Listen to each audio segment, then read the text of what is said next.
Hello, good morning. And again, welcome to our workshop. And this workshop is going to run for an hour or so. And for today's topic, it's going to be on limits. And I understand that most of you are well versed on the language of limits since we've had our module 3 or last week's module on limits. So most of you have an idea already. And again, the workshop is intended for everyone in the campus. So some of the participants will be from our class. And again, this is for extra credit points if you're here today. And that is for your time of being here live, finally, with me for a calculus lesson. So limits, why does it exist and why does it not exist?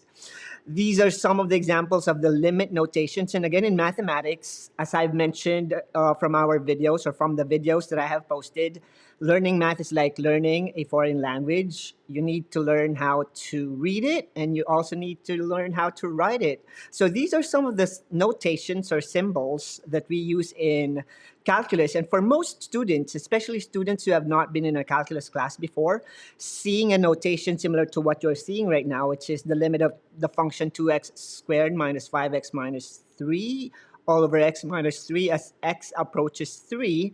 For them, this is a foreign concept and a very complicated function to work with. And it's understandable because if there are things that we don't know, sometimes it's too intimidating. However, if we understood why the symbols are written that way, it gets a little bit easier and it makes math a little bit more manageable to learn, similar to what you're seeing here for problem number 2. So we have the limit of the function square root of x plus 4 minus 2 all over x as x approaches 0, as well as an absolute value function similar to what you're seeing right now. So you're seeing that there are different types of functions that you are familiar with from algebra, and the only difference is now we are introduced with this little symbol right here, which is our limit notation or a limit function. So this is the limit of the absolute value of x plus 2 minus 2 all over the absolute value of x as x approaches 0.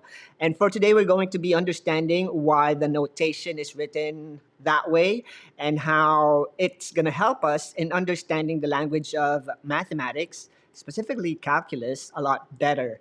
And this one may be a little bit too complex because this is a complex fractions in limit form. And for, again, students who are new to calculus and whose algebra skill is a little bit, let's say, lacking, it can be a little bit intimidating. And for some students, I remember when I am taking calculus for the first time, seeing a limit function similar to this one is an impossible problem to solve.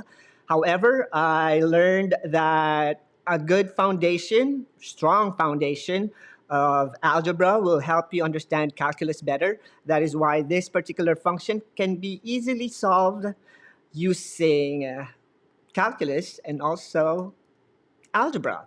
So in mathematics, we are presented with different types of functions. And in most cases, we are presented with an algebraic form of the function, which is one of the most common functions that we are seeing in any of our math classes, especially when we start learning algebra. So we know that f of x equal to 2x cubed plus 3x minus 1 can also be written as y equal to 2x cubed plus 3x minus 1. But this particular form of a function, which is what we are familiar with, is called the algebraic form. But for some students, they are a little bit or thinking that a problem that is presented to them with a function similar to what you're seeing here right now can be a little bit difficult because now we are given an unusual way of presenting a function, which is in table form. And again, in algebra, specifically in calculus, we will be presented with a lot of functions in different form, including the table form and sometimes in graphic form. So these are the 3 forms of functions that's usually given in our problem sets, in our quizzes, in our tests. And if you're not familiar or not ready to encounter functions of this form, it could be a little bit challenging to solve, especially when the problem given to you in a calculus problem is in table form or in graph form, because we are so used to seeing function as this, an algebraic form of the function. So if we're talking about language of mathematics for students who have not been in an algebra class and we're asked to find f of 2, f of negative 1, and f of 0, given f of x is 2x cubed plus 3x minus 1, for some, they would think that this is a very difficult problem to solve, especially if you've not seen algebra. But since most of you are here right now, have been with a lot of algebra classes before, so I'm pretty sure that you're understanding that when you see f of 2, f of negative 1, or f of 0, you're simply substituting the value of x, which is 2, or negative 1, or 0, to our function, which is 2x cubed plus 3x minus 1. So most of you can do this in your head, but for most students who are starting with mathematics, I always suggest to use your notes, because the more visual you are with solving a math problem, the easier it is to understand and master mathematics process like this. So if we have f of x given by 2x cubed plus 3x minus 1, f of 2 simply means that we are substituting the value of x with 2. And it's 2x cubed. Yeah, 2x cubed. So what we're going to be working on is plugging in the value of 2 and 2 right here and solve our function. So we have 2 times 8 plus 3 times 2, which is 6 minus 1, so that we know that f of 2 will equal to 21. So this is how simple finding the value of a function in algebra. If we're asked to find f of 2 or f of negative 1, which is negative 6, and f of 0, which is a lot easier because all you need to do is to turn all the x's with 0, and when all x's are 0, you are left with negative 1. So these are our functions, or our f of 2, f of negative 1, f of 0, which is basically the height of the function at x equal to 2, negative 1, and 0. F of 2 is 23, not 21. So, is it 21, 23? 23, 8, 28, 3, 2. Yes, you're right. Is it 23, Yara? Am I wrong with my 21? Comment down below. Or put your answer in the chat box. Did I do my math right? I think I did. All right, so it's basically finding the value of x by substitution given the function x, and we are able to solve that using algebra. But sometimes when we are given function in graph form similar to this one, we don't know the algebraic form of this function, but we know that the f of x, or the function given to us, is a graph function. So when we are given the graph function, finding the value of f of negative 1 is simply finding the height, or the value of y, or the graph where x is intersecting with at x equal to negative 1. And this one will be a lot easier because we don't need to worry about our basic algebra or math skill in substituting our value of x, but simply by observation, we know that this is x is equal to negative 1, and x of negative 1 will go at the intersection of x equal to, or y equal to 0. So that means our answer is equal to 0. So this is how sometimes we are presented with an algebra problem in function or in graph form instead of an algebraic form. So we have 0 as f of negative 1, f of negative 3. F of negative 3 is right here, which is equal to 0. And f of negative 4 is somewhere here.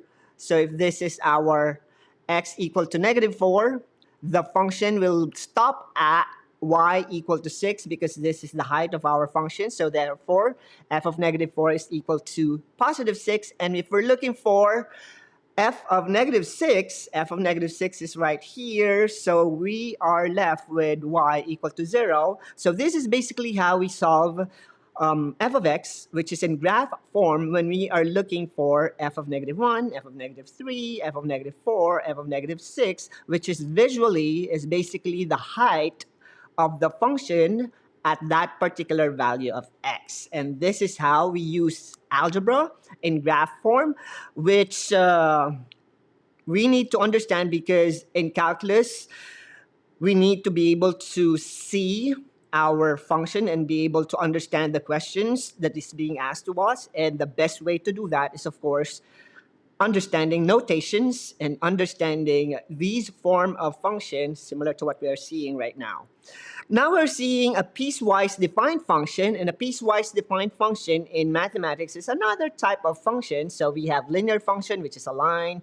We have a quadratic function, which is a parabola. And you are seeing here that we have a combination of a parabola and a line. So when you see multiple functions or multiple graphs or models in your xy plane, we call this the piecewise defined function, and we are seeing one right now. And if we're finding the value of f of 0 in this particular piecewise defined function, f of 0 is somewhere here. So if we're finding f of 0, we're simply finding the value of y, or the value of the graph at x is equal to 0, and we know that it's equal to 0. And we are going to find f of 1, and f of 1 is here, or x is equal to 1 is right here. And if we need to find the value of y, we're simply going to use the y value, which is height of that function at x equal to 1, which is given by 1. And if we're looking for f of 2 is at the function y, the value of y as x equal to 2. And now, for some students, it can be a little bit confusing because at x is equal to 2, if we draw a line right here, we are seeing 3 circles.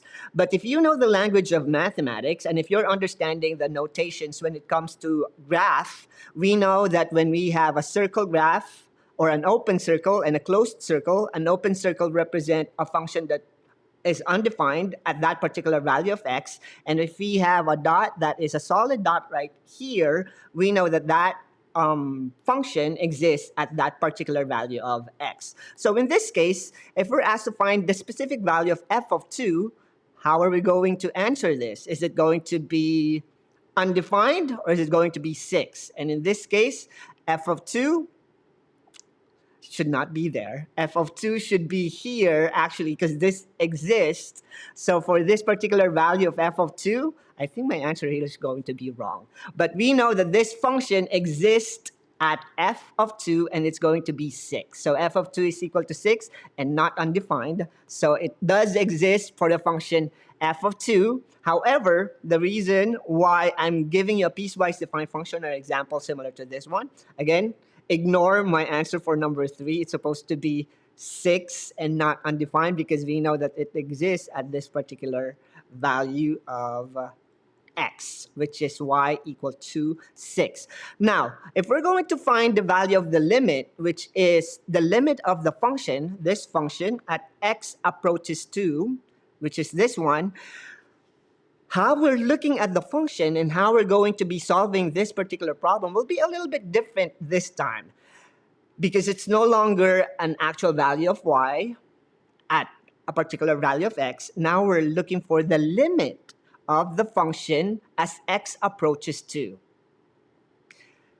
The notation can be a little bit complicated for most, and there's a reason why it's a little bit complicated, because now we're looking at it at a different perspective.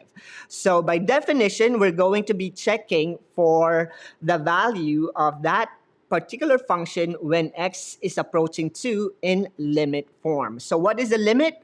The limit, by definition, is the limit of a function is the fundamental concept in calculus and analysis concerning the behavior of that function near or close to a particular input. And then our input here is that x is equal to 2. So we're going to observe or investigate what particular value of y it's approaching to when it's going closer and closer and closer at x is equal to 2.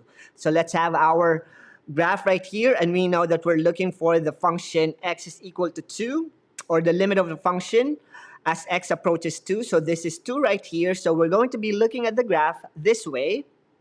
Coming from the negative side of the function, we are seeing that our function or f of x is approaching a certain value of y. It may be undefined for that specific value of x, but if you go closer and closer to that value, it will approach this certain value of y, which is 4. And if you're going to look at the function as it approaches from this side of the graph, which is at the positive side of your xy plane, we are seeing that our linear function is approaching a certain value of y, even though at exactly x is equal to 2, it's undefined, but it's still pointing or approaching a certain value of y, which is 8. So these are how we're supposed to be looking at a limit of a function coming from the left and coming from the right, and see how it's, or see the behavior of that particular function. But in this case, we're seeing that from the left side, it's approaching the value of y at 4, and on the other side, it approaches the value of y at 8. And when this phenomena happens, where the function from the left and from the right is not approaching the same height, that is when we can say that that limit of a function does not exist, because it's not giving us the same value from the left and from the right. And when that happens, it does not exist, or the limit of the function does not exist, or we can simply write down D and E for that particular problem. So this is how we use notations and how we're looking at graphs when it comes to limit, because this time we're not looking at just the value of y, we're looking at the limit of y as x approaches 2. So let's try some other values of x with the same graph in this particular example. So we are seeing the limit of function. So same function, we know that at x equal to 2, it does not exist. But what about at f of x equal to 0? Do you think this particular graph will exist? So let's investigate. So at x is equal to 0, this is our guide, which is at x is equal to 0, we are seeing that from the left and from the right, from the left and from the right, it's approaching a certain value of y, which is equal to 0. And notice that when we are answering this particular limit, it's similar to how we're using or solving an algebra problem a while ago, minus the limit. And that is somehow true, because basically when you are solving for the limit, you are still finding the height of the function or the value of y. But in this case, we're going to go deeper in some functions with special cases similar to piecewise defined function right here, that tells us more about the behavior of the function at that particular value of x. So if we're going to find the value of the limit of the function, so let's have the next function, which is f of x as x approaches -1. So at x approaches -1, this is our guide, and now we're seeing a different height or a different y value this time. And in this case, it's going to be equal to 1. So again, it's similar to how you're solving an algebra problem before, just finding where that point exists at the graph of the function. But sometimes when we're given f of x is equal to 4, which is this one, well, again, this is still going to be easy, because at x is equal to 4, our function will be existing at y equal to 6. So we're seeing the value of 0, 1, 6 for these particular functions. And when we solve these functions, it's still easy, because it's like solving an algebra problem, which is basically similar to an algebra problem. But this time, we're going to go deeper, similar to the function f of x, which is the same graph, but this time as x approaches 7, and we need to find that value of that function at x is equal to 7. And if we're looking for that, we're seeing that it's not connected or intersecting to any of our piecewise defined function given by that graph right here. So that means the limit of this function is going to be D and E, or does not exist. And also, if we're going to find the specific value of f of x, this is also going to be undefined, because the function is undefined in this particular range. So it's now out of range. That's why it does not exist. So this is how we solve for the limit, which is still easy. And again, just like in any math problem, it gets a little bit more complex when we are presented with a more complicated graph. So let's find the value of this function, 4, 9, 10, and 11. Now for limit of f of x as x approaches 2, we know that it does not exist because from the left and from the right, the function has a different value. So it's not connecting. That's why it does not exist. But notice that in problem number 9, 10, and 11, we are seeing an additional symbol in our limit notation. For number 9, we're looking for the limit of the function f of x, which is this graph, at x approaches 2.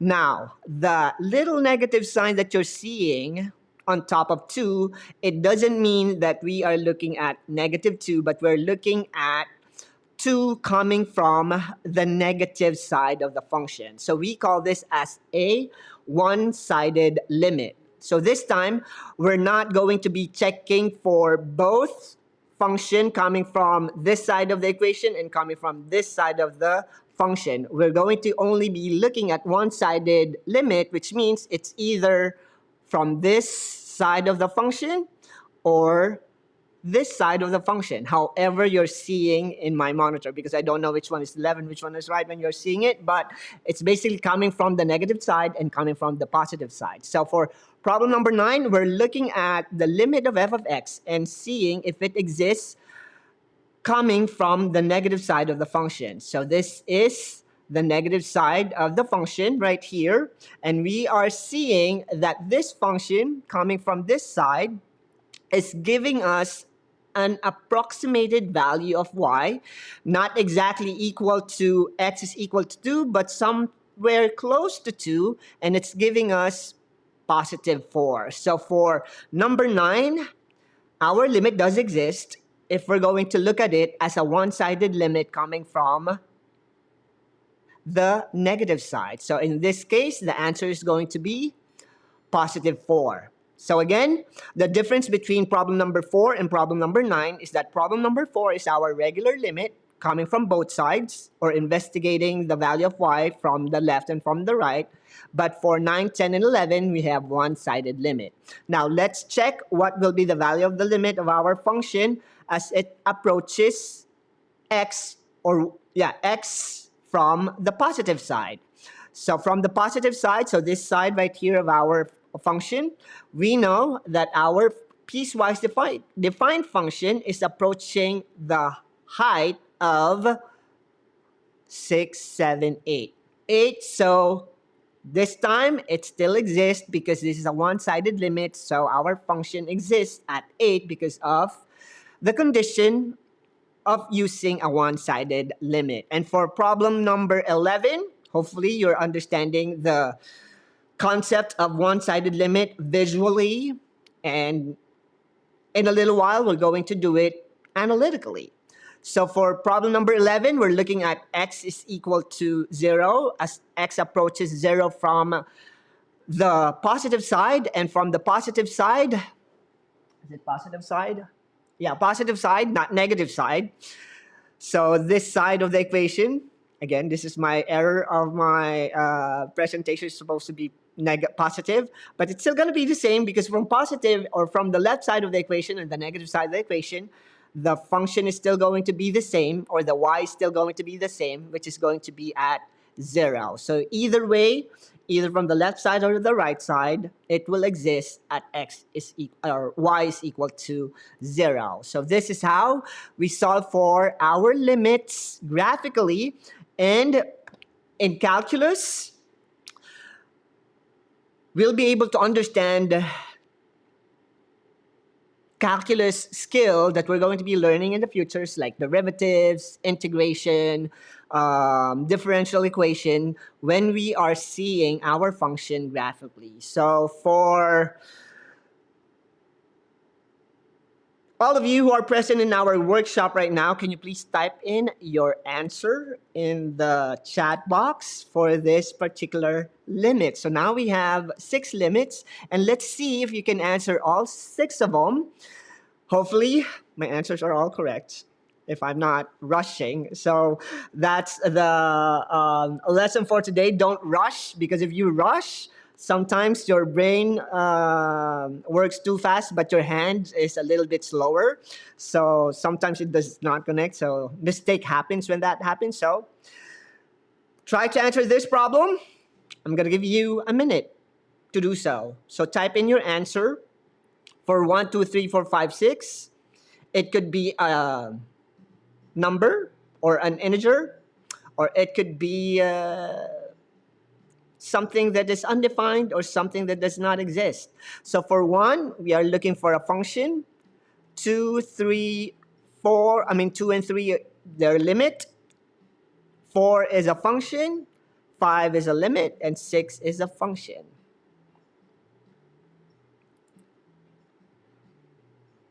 Let's see.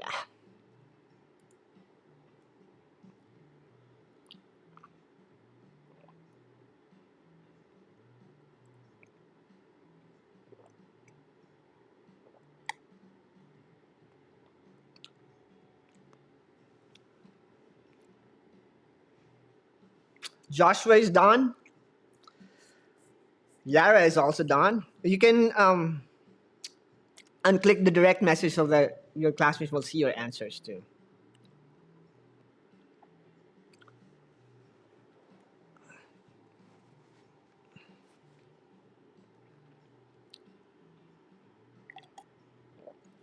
Again, I'm glad you participated in one of our workshops, and there's going to be multiple workshops coming up. Some of them are in calculus, some of them are in statistics, some of them are in trig.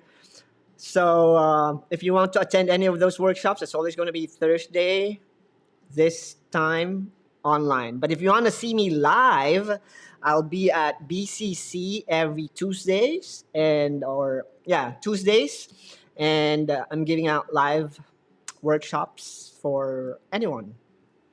All right, so let's see if your answers are correct, and hopefully my answers are also correct, and I'm not rushing, because sometimes I make mistakes. And that's normal, as long as you're understanding your calculus. So for problem number 1, f of negative 2, my answer is undefined, because at f of negative 2, oh no, it's not undefined. See, it's 3, not undefined. It's supposed to be 3, so my mistake again. So it exists at y is equal to 3, and it's not undefined. For problem number 2, let's inspect for the limit of f of x as x approaches negative 1 from the negative side, or negative 1 from the positive side. Negative 1. So this one, you're not going to make mistake here, because from both sides, it's going to be 0. For number 2 or number 3, the limit of x from the other side, this time at x is equal to 1. X is equal to 1. From the positive side, it's going to be 1, which is, I think it's correct. And for problem number 4, f of 3, positive 3, do you think it's undefined or it's positive 5? In this case, I know it's undefined. It's undefined because this is an open circle. At x is equal to 3, it's undefined.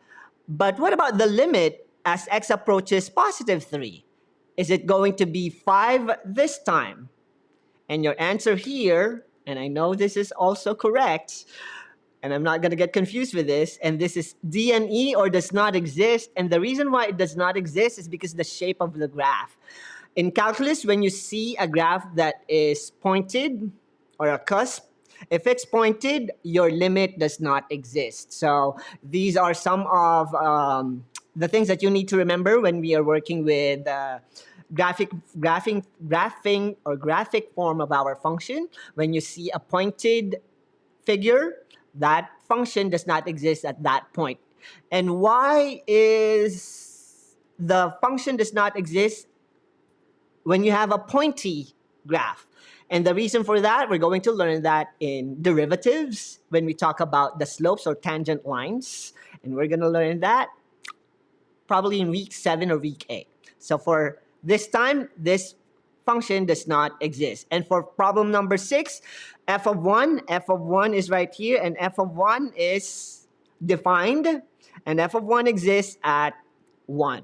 So again, number 1, it's my mistake, it's my error, it's not undefined because f of negative 2 exists at y is equal to 3.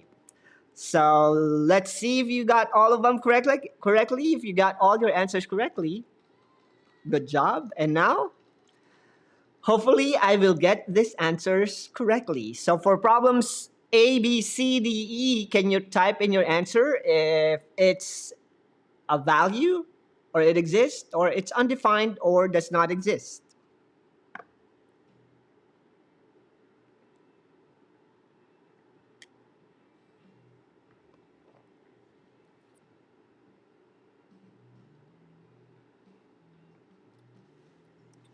So I have 2 errors, and I need to correct that in my presentation so that if I repeat this presentation, all my answers are correct.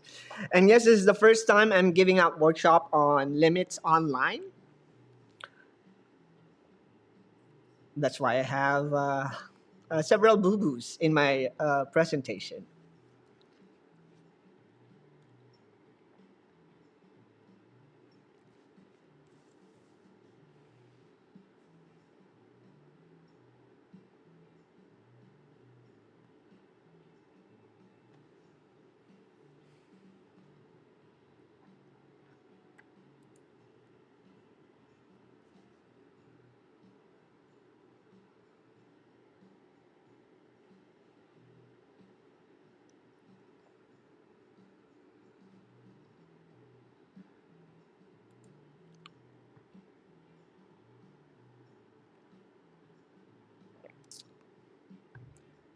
Thank you, Joshua.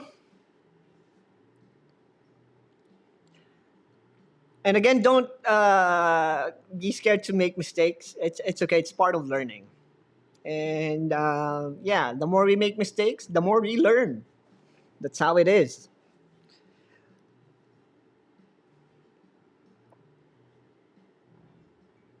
And hopefully all my answers are correct. And we'll verify that in a little while. All right, let's check our answer for problem number 1. Limit of f of x, as this is a one-sided limit at x negative 1. This is negative 1. And for this one, our answer would be 2. And I think this is correct because if it's a one-sided limit, this one is approaching a certain value of y, which is at 2. Now, it's going to be a little bit different when we are looking at it as a regular limit. But anyhow, limit of f of x at x equals negative 1, so same value of x, but this time to the right, or the positive side, and it's still going to be 2 because it's a one-sided limit. However, if we're going to look at the limit of a function at x approaches negative 1, and it's not a one-sided limit but a regular limit, for letter C, it's going to be D and E. And the reason why it does not exist is because, again, we have a pointy intersection of the two graphs. We have a parabola and we have a linear equation. And for these piecewise defined function, our connection are pointed, or it's a cusp. And when that happens, the function does not exist. And for number 4, at x equal to negative 4, this is negative 4. We're looking for the limit. And for this limit at x is equal to negative 4, it does not exist because it has a different value of y from the left and from the right. And this is a regular limit and not a one-sided limit. And for letter E, another limit, which is not one-sided. At x is equal to 4, positive 4, our answer would be D and E. So we have 2, D and E, D and E, and D and E. And again, for students who are working on problems on limits graphically for the first time, it can be confusing. But with practice, it gets a little easier because, again, mathematics, especially calculus, is like learning a foreign language. And the more you practice, similar to a foreign language. If you're learning Spanish or Chinese or German or French, the more you say or speak or practice it, the more that you become an expert in that language. And that is also true in mathematics. So this is how we work on limits graphically. And what about when we are given a function that it's no longer in graph form, but in algebraic form? This is the time that we're going to be using the limit of a function or solve the limit of a function analytically. And here we are seeing a limit of a function, but not a graph. And the function is as 2x squared minus 5x minus 3 all over x minus 3.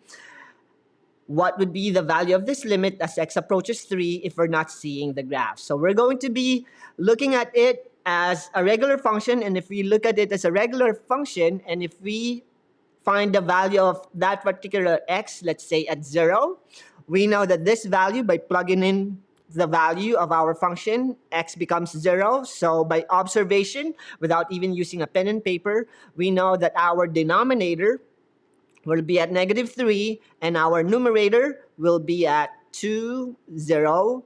5 is 0, so we have -3 all over -3 or +1. So this is how we check our function when we are specifically looking at x equal to a certain number. But if we're looking at the limit of a function as x approaches 0, the process will still be the same. It's also by substituting the value of your x, which is at this time 0 or 3, when we use this technique or simple basic algebra technique of substitution. It's basically how we solve limits, similar to what we are seeing here right now. So if we're looking at a certain function, let's say x squared minus 5, and we are checking for the function f of x as x approaches 0. When f of x is x squared minus 5, plugging in the value of 0, we know it's -5 by inspection.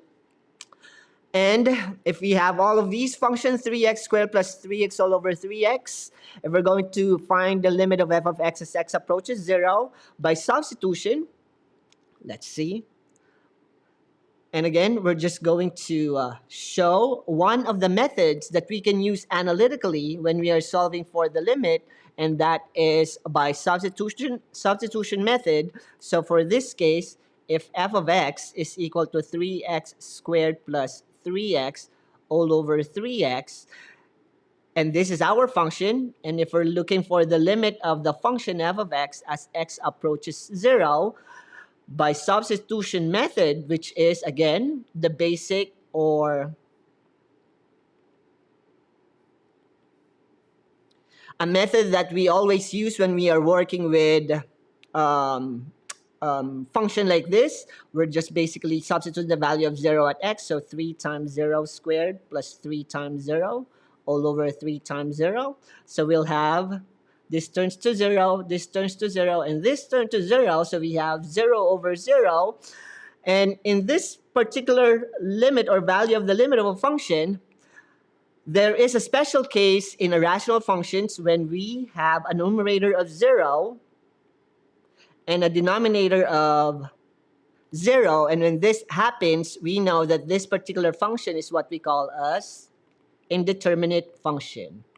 So indeterminate, it happens when our numerator and our denominator will both turn to 0. Don't worry, David. It's okay if you missed the participation for the previous slides. But now we're seeing the substitution method when we are solving f of x or function analytically. And again, this is one of the methods that we could use when we are solving a limit of a function. But are we limited to only the substitution method when we're using or solving for the limit? We'll see.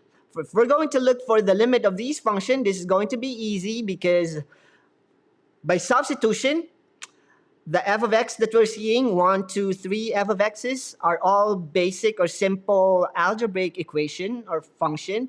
And by mental mathematics, we can solve the limit easily. For the first one, 2x plus 3, plug in the value of 2 to 2x plus 3, and our value of the limit is going to be at 7. 2 times 2, hopefully, yeah, I did the math right for this one. So we have 7 for the first limit. For the second limit, by substitution method, once again, 2 squared 4, 4 times 2 plus 3, it's going to be 11. So that is also correct for the second problem. For the third problem, at x approaches 2, so substituting the value of 2, 2 times 2, 4 plus 3, 7 all over 2 minus 2, which is 0. So in this case, it does not exist because our fraction is undefined. So this happens. For this one, the reason why our third limit is undefined because by substitution method, limit of 2x plus 3 all over x minus 2 as x approaches positive 2, we have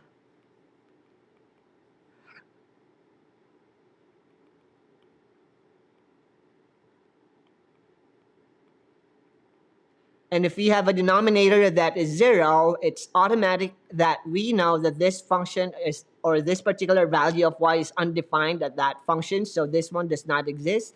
And the limit, will it exist if it's undefined? We know from our graph form that sometimes if the function is undefined, it's not necessarily a limit that doesn't exist. But for now, let's just say that this one is this function does not exist for because the denominator is equal to 0. But sometimes it's not always the case, and we're going to look at some of the rational functions that we used to see in calculus, because again, there's solving calculus problem. It's not limited to a single process. Sometimes we need to dig deeper and use all our algebra skills to make sure that we are not missing any of the important steps that we could use in investigating whether the limit exists or does not exist. So for this particular function, if we use the graph, this is the graph of this function 2x plus 3 all over x minus 2. And at x equal to 2, it does not exist because you will see that our rational function, it has an asymptote, and our asymptote is at x is equal to 2. And that is why that limit at x is equal to 2 does not exist, because it could either be a positive infinity or a negative infinity depending on which side of the limit you are looking at. And in this case, it's D and E. So now we're convinced that this is D and E because of this particular condition. What about this limit? Solving for this limit, if we're going to use the substitution method, let's use the substitution method for this one. And let's see the difference between finding the limit given this particular case and other cases that we're going to be seeing in a little while. So let's see. By substitution method, we have limit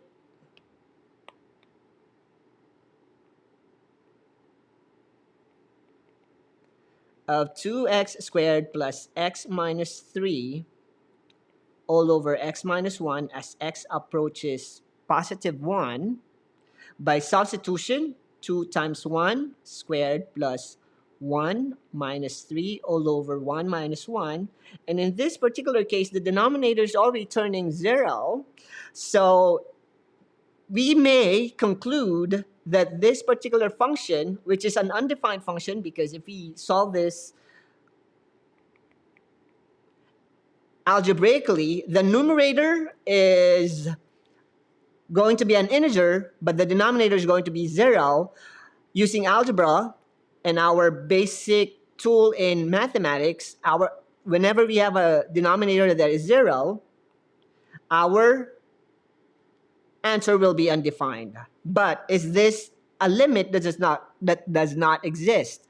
We'll see that using a different technique, that you can see 2x squared plus x minus 3 is a factorable polynomial or a factorable function. So in this case, if we factor this out and simplify our function, we'll see that our function will become 2x plus 3 as opposed to 2x squared plus x minus 3 all over x minus 1.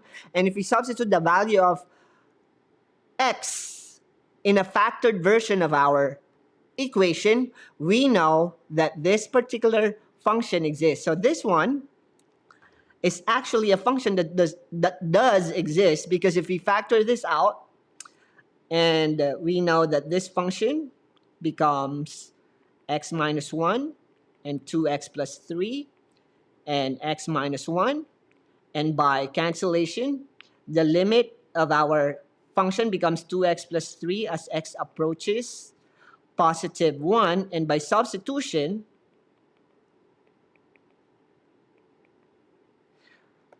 our value of x is approaching y equals 5. It could be a circle, it could be an asymptote.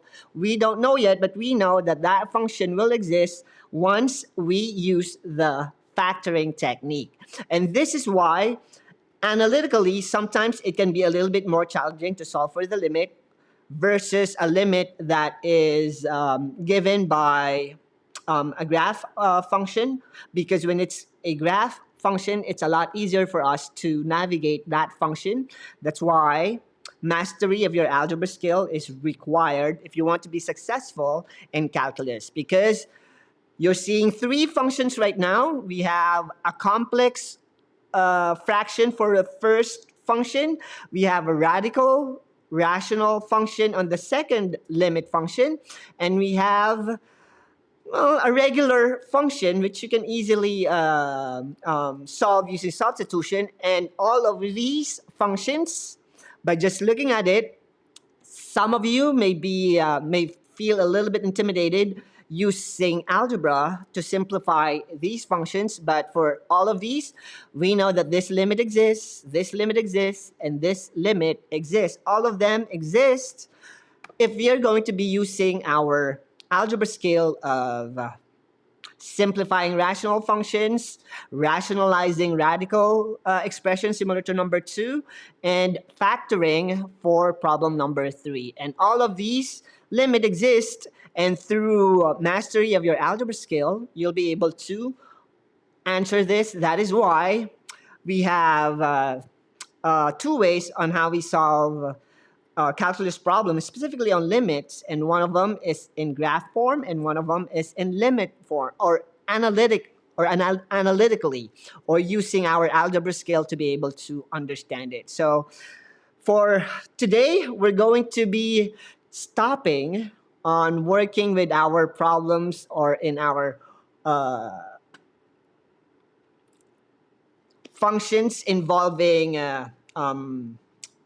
graph, because we're going to have a second workshop for that, because we only have an hour for this workshop. So again, I'm glad that you guys came to our workshop. So don't forget to type in your B number and your name, and I'll make sure that you'll get your extra credit points for attending our workshop. And I'm going to send in another announcement next time for the next upcoming workshop that we're going to be working on in calculus. So again, so thank you for coming, and hopefully I'll be seeing you again next time.